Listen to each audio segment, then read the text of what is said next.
him and me. They were all fleeing like rats from the ship. Needless to say, we lasted 6 months together. I was too immature to realize that he needed the time to reassert himself, to, quote, be Happy Harry. And he, truthfully, did not realize that we had actually done some good things while he was away for a year and a half, kind of firmly established. I left, and I went to work as Chief of Staff for Bill Roth, who was then our U.S. Senator. Did that for 2 years. My dad fell gravely ill, and we had to make a decision whether we were going to keep the business, sell the business, whatever.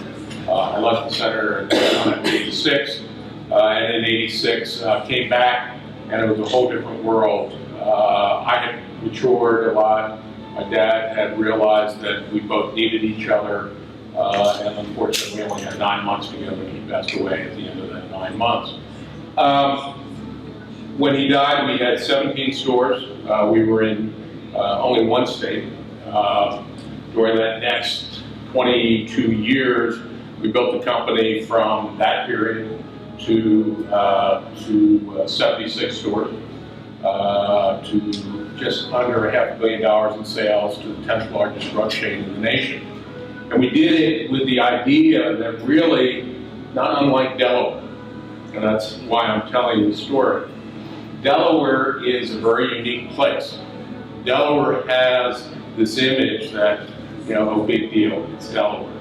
Well, people in Delaware have an attitude that's a positive attitude, it's not a negative attitude. It's an attitude that we can win at virtually anything that we confront. And that's really the kind of way we ran Happy Harry's. We took it to 4 states. We were in Pennsylvania, New Jersey, and Maryland, and of course in Delaware. At the time of our sale, we had the largest market share of any drug chain in the nation. In our home state, we had 68% market share in Delaware. And we did it because we stayed small. I don't mean that we stayed small in the number of stores. We stayed small in our thinking. Our thinking was pretty simple. It was give the customer what they wanted. There was nothing more complicated than that. It was take care of the customer. Yes, the customer was always right. That's a little too trite. But in the end, if the customer was in a, hello, Emily, how are you? You decide, you want to come in or not? Yeah. You can have my seat. Okay. Emily and I, anyway, from Ballard Smart. So, we can look at that. Sorry, I didn't know. No, that's fine. You've heard the story. You want to hear it again. Anyway, so after I sold the company in 2006 to Walgreens, which was their first acquisition in 30 years, because they had decided that the last one they did, they screwed up so bad that they decided they wanted to do just organic growth. So we were their first acquisition in 30 years. They bought us, and they went back to their roots and they screwed up the acquisition. As many of you will find out if you ever sell a business, companies will buy you, and when they realize they have a new toy, they got to mess with it. Even if it works, they got to mess with it. And I'm not talking about putting their systems in. I'm talking about, well, you don't wait on customers this way, you wait on them that way. You don't stock this, you stock that. I get it, I understand. And I used to call the CEO of Walgreens every day in the first 2 weeks of the purchase and would say to him, David, this isn't the way we do it at Happy Harry's. And he'd say, the first time he said to me, okay, we'll do it your way. Second time he said to me, why don't we try it Walgreens' way?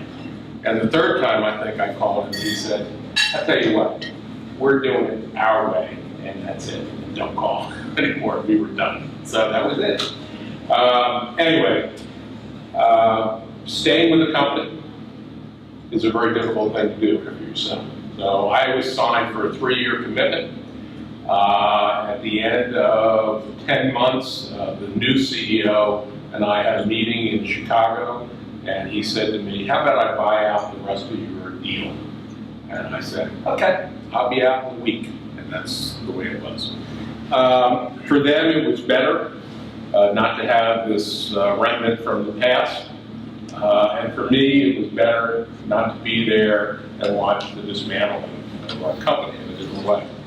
The company obviously is not the same that it was that we sold. In some ways it's better. In some ways I think it's not, but that life goes on. In 2008, after Governor Markell was then Governor-elect Markell, he asked me to join the administration.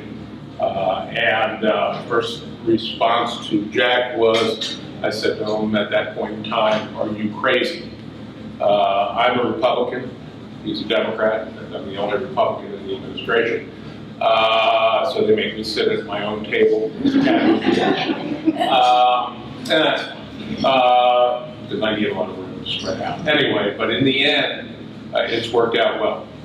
If I had known at the time that I took this position, that we were going into the worst recession of the history of this country outside of the Great Depression, I probably would not have done it, because I think it would have been overwhelming.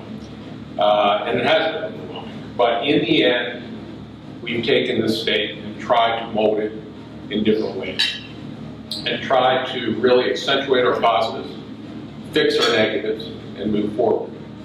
Our biggest assets, we did a SWOT analysis of the state. And this was the governor and I just sitting down and talking. The governor comes from a business background, was the 13th hire at Nextel. He's the gentleman who coined the phrase Nextel. Worked at Comcast, First Chicago Bank. Jack's got a very, very diverse background.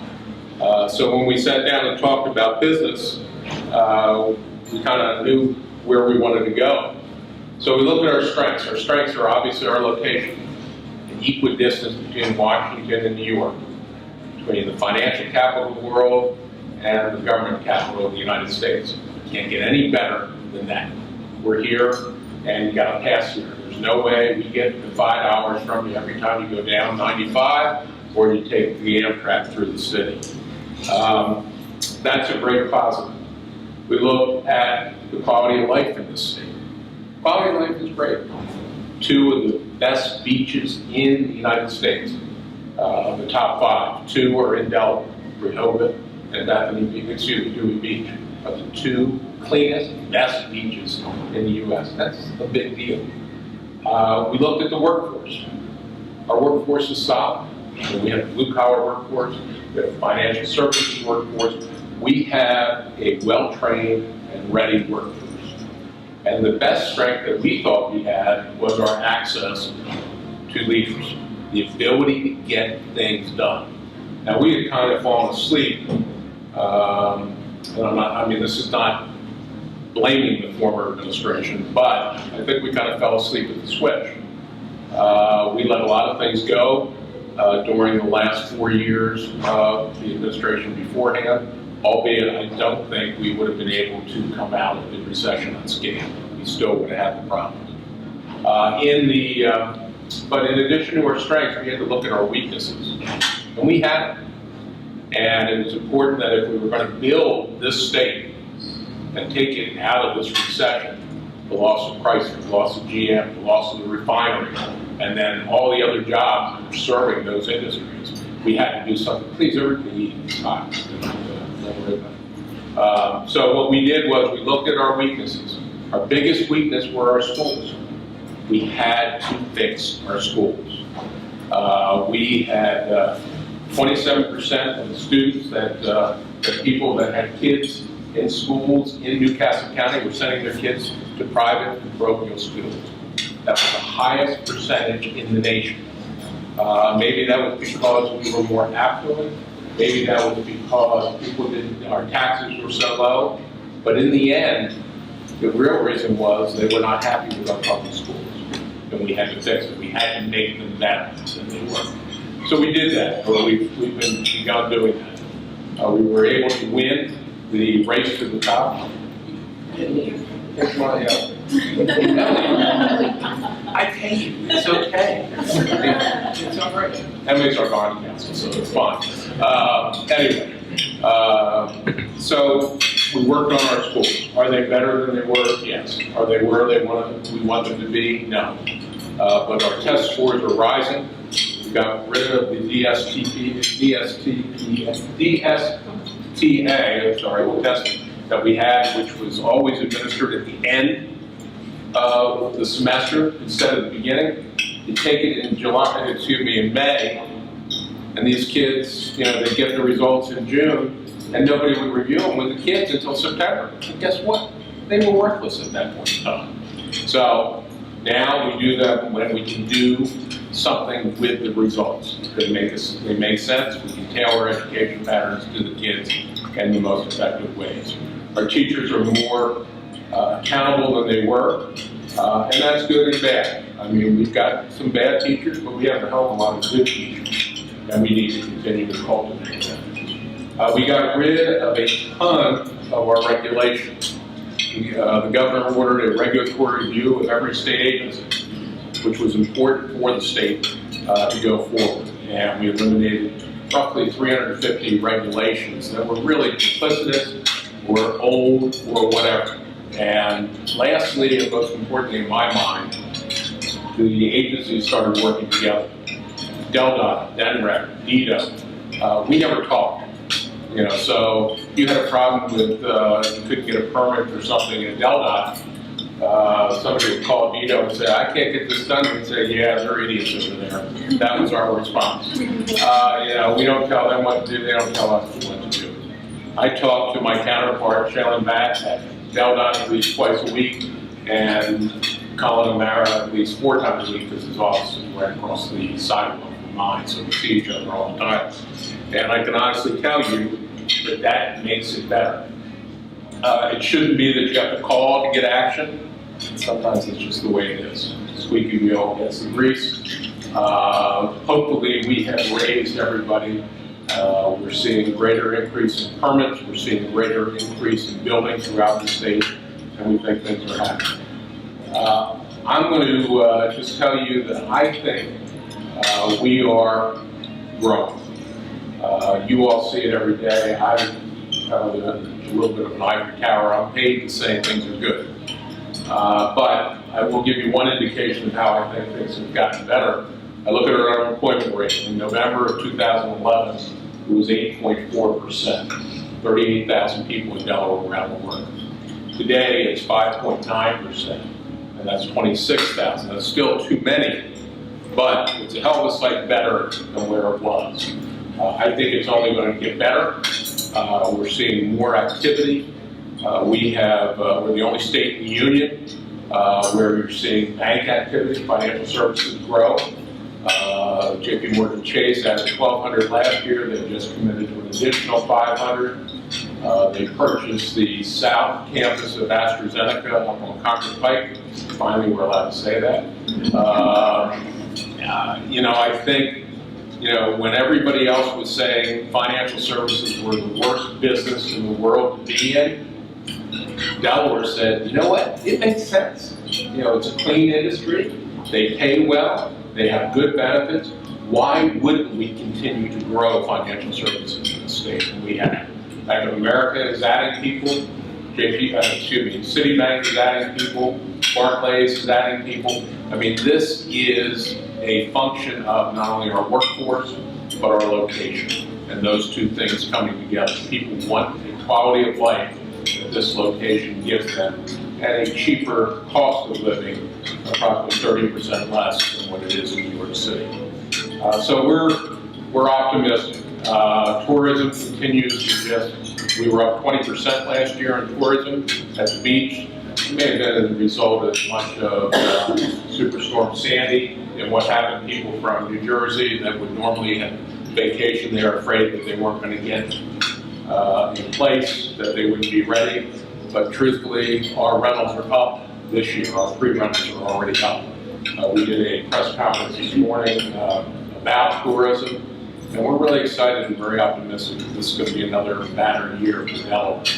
We've even given them ways to avoid Route 1 and everything else in travel time so that we all don't get stuck in that. And we even have suggestions on how to deal with firefly traffic for those of you that have experienced that 5.5-hour melee that we dealt with.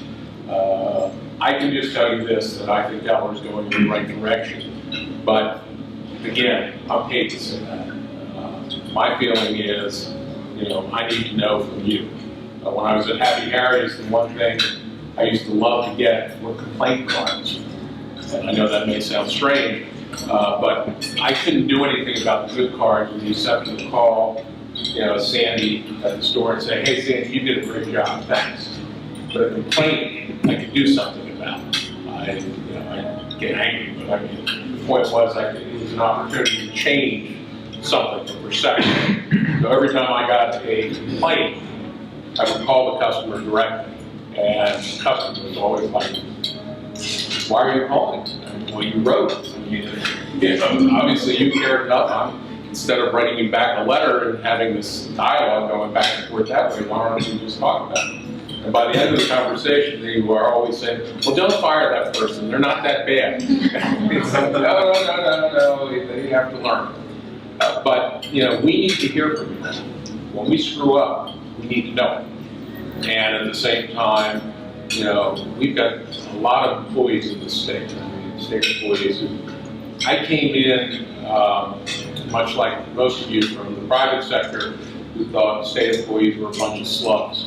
They were there for their pension, they were going to put in their 20, go home, do whatever they wanted to. Every industry has a slug. They all do. I had it at Happy Harry's, you all have it in your business, the state has it. But I will tell you, I have never seen a more industrious group and committed group of people than state employees. They amaze me what they're willing to do for the betterment of the state. And this is not, they're not getting raises. They're not, the old days are over when they were getting 3% raises a year. Those days are long gone. It ain't going to happen in this administration. So it'll be interesting to see. It's incumbent upon us to keep their spirits up, but eventually they stop. Those spirits stop and they say, "Where's mine?" So we're very conscious of that. The governor and I talk about it quite often, trying how to keep employees' morale up, and more importantly, the production. One last thing, and then I'll take questions, or I'll leave you, whichever, which you probably would be happier about that, is that one of the things we used to do at Happy Harry's, we grew very quickly. In the 22-year period, we went from 17 stores to 76 stores. And we did it for two reasons. Number one, keep everybody else out. This is competitive business, that's just the way it was. Number two, healthcare had changed dramatically. I don't know if any of you all work in healthcare? Okay. Healthcare, this was at the time when the HMOs came in. And all of a sudden, you used to pay cash for your prescriptions. And I'm not talking about co-pays. You actually went in and paid $25 for prescription, $50, whatever the cost was. There was no contribution from your employer or from the health plan. When HMOs came in, and you were only paying $1 for a script or whatever it was, script usage went through the roof.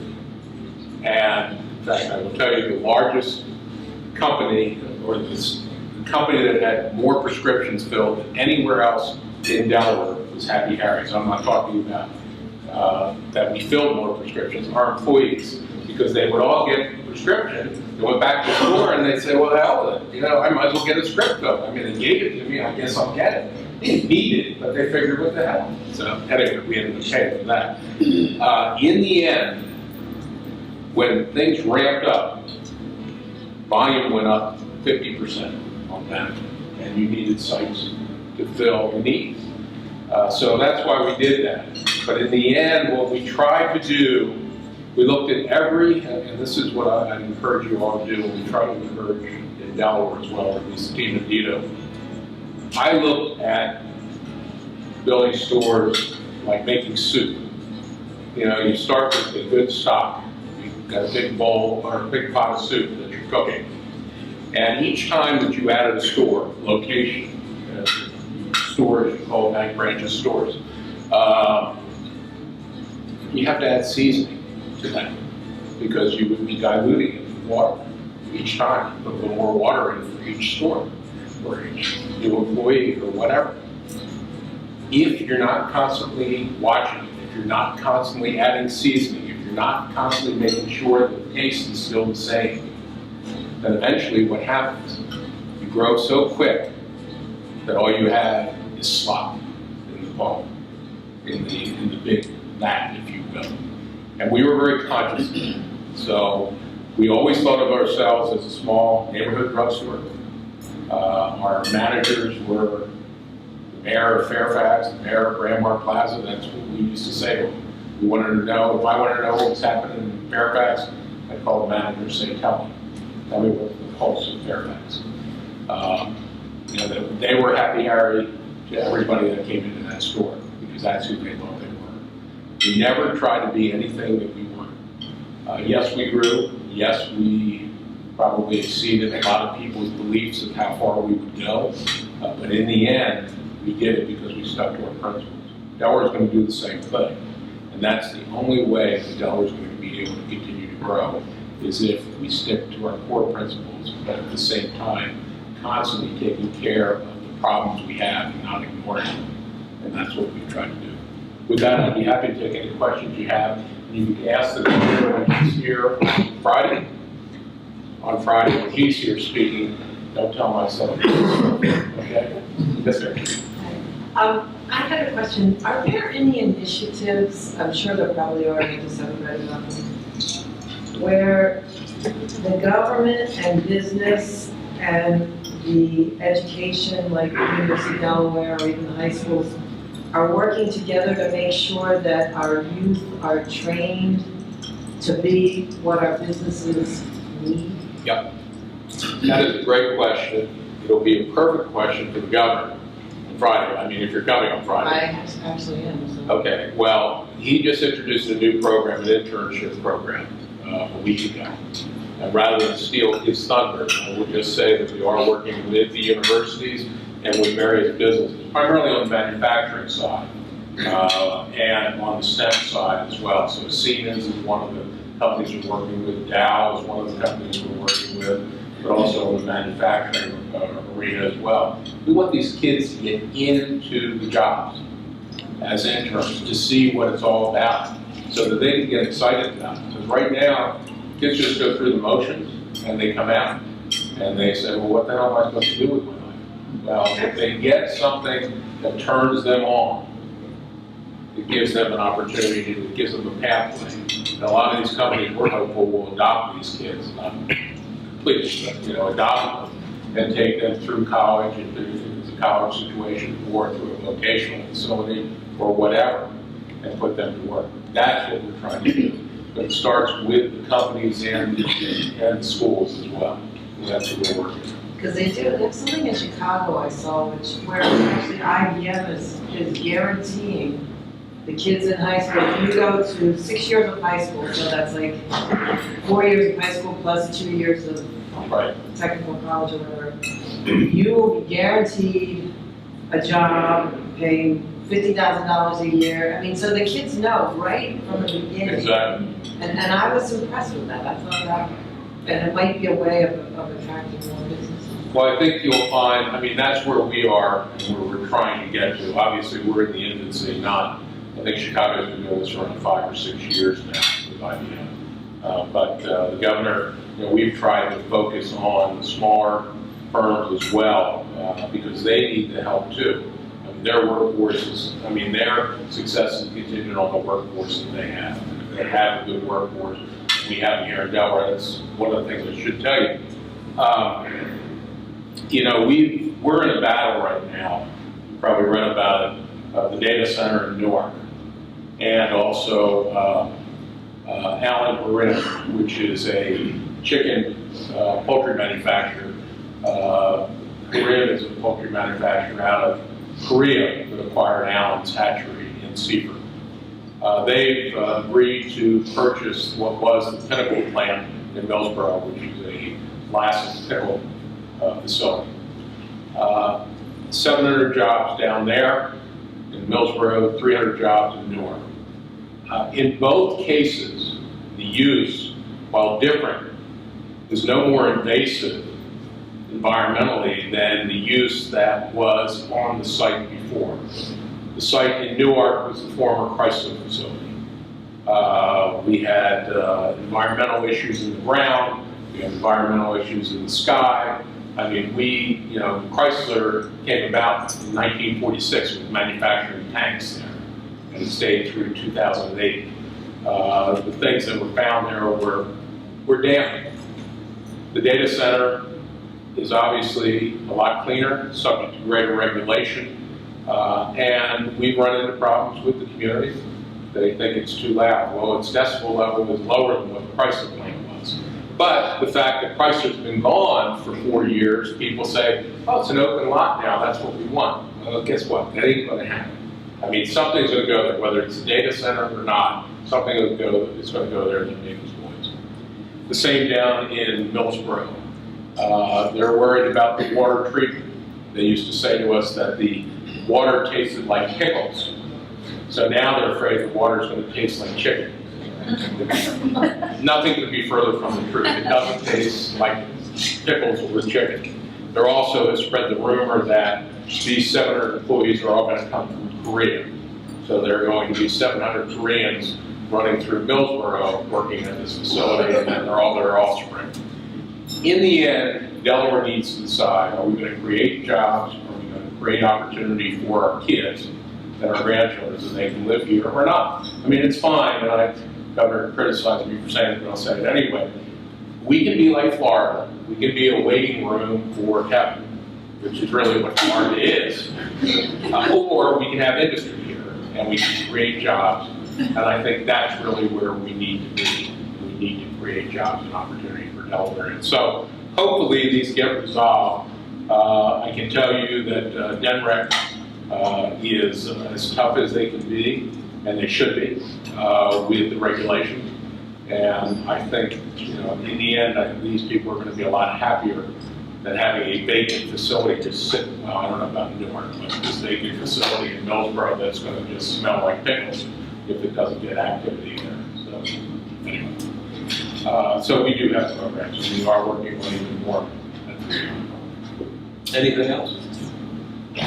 No? Okay. When you're trying to attract new businesses to the area, who have you been losing businesses to? What other, like South Carolina or whatever, and why? And one thing you did say was education is kind of weak, or has been weak here, but are there other reasons? There is a perception that the South is more anti-union than the North. So when it comes to manufacturing, there's greater pull to the South, South Carolina, Alabama, Mississippi, Louisiana, Georgia, things like that. It's true that our union membership is higher in Delaware, but not grossly higher, but nonetheless, we are not a right-to-work state. They are a right-to-work state. I don't believe that right-to-work, albeit that it probably would be great to maybe be able to say it. I don't think it's the panacea that's going to solve everybody's problems, and everybody's going to say, we were just waiting for Delaware to say that, because once they do it, most people don't even know what the hell it means. So when you really get to that, it doesn't matter. But we have European companies that will come to us, manufacturers, and the first question they ask, are you right to work? Well, no. And then they get up and say, well, wait a minute, let's tell you about our, what we do here and what our benefits are. You should ask them about their rules. Well, they have it worse. That's why they're coming here. That's exactly why. But I think in the end, there's a narrowing of salaries. It's just like in China now, middle class, their salaries are going way up in China. They're no longer the place that we have to compete with. We've brought jobs back from Mexico. We've brought jobs from China here. We're seeing more and more of that coming back to the United States, and I think that's going to continue. It had to. I mean, there had to be a leveling up in some way. So, we lose them because of that. We lose them because all the car manufacturers left the East and West Coast because they wanted to be in a central location on the Mississippi so they could serve that way instead of schlepping stuff from one coast to the other. They could just go from the middle. I always thought that was a recipe for disaster. It shows how much I know. I mean, I just think, you need to at least have some presence in your community. And I'm not just talking about car dealers, I'm talking about manufacturing as well. But they've obviously done well. So.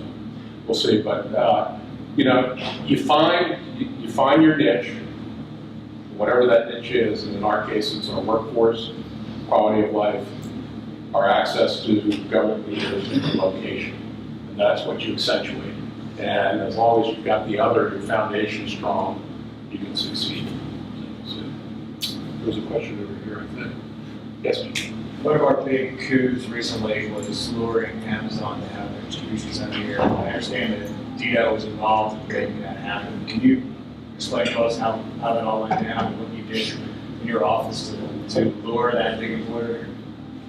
Amazon's first non-Washington State distribution center was in Delaware. It was opened in 1997 at basically Harris Corner. It's still there today. It was only 125,000 square feet. Amazon went on a tear 3 years ago and started building these massive million-plus square footage facilities. And we had found out that they wanted to conceivably do one in the Mid-Atlantic. So we were invited to present in Seattle. And we kept trying to think of what would be a hook. We found out we were the last presentation of the day on a Tuesday. We were following Texas because they were also going to go down south. So I called your speaker for tomorrow, Sam Gagnon, and I said, Sam, do me a favor. I said, send me a couple cases of beer, Dogfish up to Washington State. And he said, well, I got to wrap each bottle separately because of the law. I said, whatever it is, I'll pay for it. And he said, no. He said, I'm not going to pay you. I'm not going to make you pay. He said, I just sent it. So I explained to him what we were trying to do. Got off the plane that morning in Seattle, went to a Target, picked up this big cooler, went to the hotel where the other guy that was with me was going to stay that night. I came back that night. We iced down the beer, and we go to Amazon at 4 o'clock in the afternoon. And I'm schlepping this thing around, and the guys from Texas come out, and they were cute.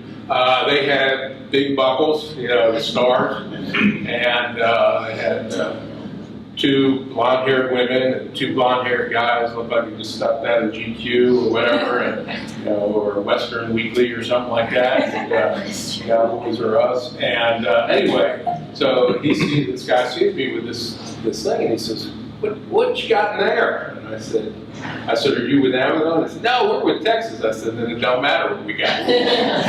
So we went in and made the presentation. The presentation took all of 15 minutes. It was a PowerPoint, and the whole time, these people, there were 40 people in the room. They're all looking at the cooler. Couldn't figure out what the hell was in there. So finally, the head of the real estate for Amazon says, "All right, we really appreciate your presentation. We understand it. I think it makes sense for us. We'll certainly consider it. You got to tell us what's in there." And in the last slide of the presentation, I said, "In 1997, you came to Delaware, and you were an outstanding entrepreneur. You're still a great entrepreneur, but you were in your infancy at that time. I said, I'd like to introduce you to one of Delaware's latest entrepreneurs, and that's Dogfish." Well, I thought nobody had ever heard of Dogfish. They had all heard of it, number one. Number two, it was available in Washington State. I could have bought it there. I didn't know that. So anyway, we all sat for an hour and 15 minutes drinking beer. Then they took me to dinner. Then they took me to the airport. And the guy said to me, "I haven't told anybody this, but you got it." And that was it. So we give Sam the credit for getting that deal, as opposed to anything else. Middletown was a great location for us. They'll have probably 3,000 employees at their peak there during the season. These are not, huge paying jobs, $13 to $15 an hour. They're not, what we would like to have, but they do fill a void. And in a lot of cases, when we look at these things, we look at the air base. We have a lot of retirees down there. We have a lot of spouses whose partner is serving somewhere and they want time, they want to do something. They work 20, 30 hours a week, supplement their income, not sitting around waiting for something to hear something from overseas. So the retirees, the active military, it all makes sense, and it has worked out very, very well. We tried to put them further south, but they love Middletown because Middletown, Mayor Branner, who is a great guy, you could put anything you wanted to in the city of Middletown. It don't matter. As long as it's jobs, he says yes. And I was at the table with him and they kept saying, can we do this? Yes, can we do that? And I finally looked at him and I said, Kenny, if they say they can put toxic waste in the ground, you're going to say yes. He said, yeah, I am going to say yes because I know they won't do it. And I said, you have to understand, companies do not want to hear the word no. They only want to hear yes. And they have choices. And if they don't go there, they'll go somewhere else. If they don't hear what they want, they go somewhere else. And everybody else will say yes. So, Kenny gets it. They understand. Something else? Yes. Just a question for you. Do you think that there's a viable Republican candidate for the next race for governor? I'm sure there is somewhere. Yeah, I mean, and no, that's not me. But I just think there, and it's not an R or D thing. It really depends if that individual has the right vision and it can take the state in the right direction, to be honest with you. And R&D really doesn't matter. I mean, it does when you've got such a lopsided registration in this state. But truthfully, it doesn't matter because you need somebody who's going to grab the energy. And if they can't grab the energy, it doesn't matter if you're, what party you're with, because people are just going to say, you ain't got it. And this state, I mean, we made a lot of headway, but we're still going to have issues. I think every state's going to have issues. The governor's going to tell you there are, as you say, 3 billion people in the world looking for jobs, and there's only 1.2 jobs, 1.2 billion jobs in the world. So this is the competition we're in. We compete not just with Pennsylvania, New Jersey, and Maryland. We compete with every country in the world. So whoever that next governor is going to be, whether it's an R, a D, an I, it doesn't really matter. Professor Ratledge, it could be Ed who just walked by the door. They're going to have their hands full. But I think if you continue to accentuate your positives, you'll be fine. Really stick to your knitting, and the rest will take care of itself. Anything else? What's been your biggest challenge as a Republican working in as a Democratic administration? Well, I guess the biggest challenge was that, coming in, everybody thought that you had 3 heads on the Democratic side. You can't trust him. He doesn't care about us. He's going to do what he has to do for the Republican Party. Nothing could have been further from the truth. We came into this believing we were all Delawareans. We were not R's, we were not D's in this deal. We just came in, we had a job to do. And I used to say 5 years ago, 4 years ago, when we get back to 3.5% unemployment, everybody can kill each other. I don't care. But today, we've got a job to do. And that job is to put Delaware back together. So the biggest challenge was getting them to trust you. And I understand that. I mean, look, I looked at running, and I wasn't saying nice things about the D's. Now, it wasn't Governor Markell I was complaining about, it was Governor Bennett, so it's a different story. But in the end, you change your spots on this. And they said, that's the same guy who was telling us we were idiots. I said, well, yeah, that's me. So, that's the way it goes. So, we'll see. But that was the biggest challenge, trying to create some legitimacy. Okay, one more question. If there is one, if not. Well, thank you all. I hope that, first of all, I hope that the conference continues to be a good one for you all. You do have 2 great speakers in Sam and Governor Markell coming up this week, and also Dave Tiberi. Dave is an old friend and a real good guy. Don't get in a fight with him. I just think that this is an idea whose time has come, and the gentleman at Marsh James and at Blue Rock, I'm sorry, I said Rock Hall, I apologize, Blue Rock. I'm thinking of the store we used to have in Rock Hall, Maryland. It was one of those ones I should never take it. It was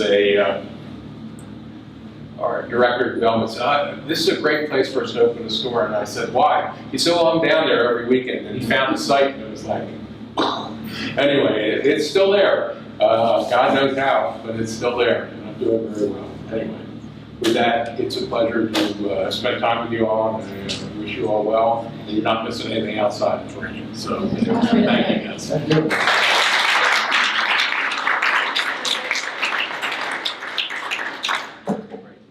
We can use the lunch now too. Yeah. No, I'm just gonna go to the train. I had the good fortune tonight to go to the James Beard House in New York. Matt Haley is being honored. I don't know if you all know Matt. Matt is a chef, or a restaurant owner downstate with Sodell Concepts, and Matt and I have been friends for many years, and he got the James Beard Award this year. And so I'm going up to eat some weird food. So I'll probably stop at Katz's Deli and pick up a pastrami or a pork salad. Thanks. Appreciate it. Thank you very much. Take care of your sisters, will you? Yeah, I will. See you, Mom. See you. Take care. Thank you so much. Thank you very, very much. Oh, was it really? Oh, cool. Oh, good. Who was your manager? Yeah, Patty. we still talk about. Good. I still call you Abby. Yeah. Good.